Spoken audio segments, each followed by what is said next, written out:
এই মসজিদে তো অনেক ভালো ভালো জিনিস আছে, আমি তো এখানেই চুরি করবো আজকে। আজকে দিনটা অনেক ভালো, আজকে সব পয়সা চুরি করে নিবো এবার আমি। মনে হচ্ছে কেউ এসেছে, নামাজ পড়ার অ্যাক্টিং করি এবার আমি।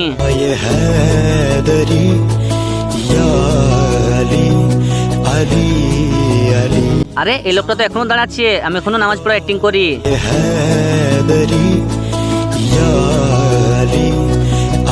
মনে হচ্ছে লোকটা ঘুমিয়ে গেছে, আমি তাড়াতাড়ি এখান থেকে পালিয়ে যাই।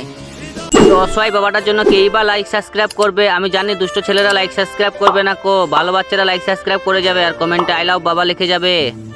আরে ভাই দাঁড়াও, মনে হচ্ছে ধরা পড়ে গেছে। কি হয়েছে ভাই? আরে ভাই আমাকে একটা মৌলবি সাহেব বলেছে যে নামাজ পড়তে আসবে, তাকে এই পয়সাটা তুমি দিয়ে দিবা। এই লাও তুমি পয়সাটা নিয়ে নাও। তুমি এতক্ষণ ধরে এই পয়সা দেওয়ার লেগে আমাকে দাঁড়িয়েছিলা? হ্যাঁ ভাই চলি, খুদা হাফেজ। আল্লাহ আমি তোমার ভুলভাল নামাজ পড়ছি তাও এত সম্মান, আমি যদি সত্যিকারে নামাজ পড়ি তাহলে না জানি এখনো কত সম্মান পাবো। তাই আজ থেকে আমি 5 ওয়াক্ত নামাজ পড়বো ইনশাল্লাহ।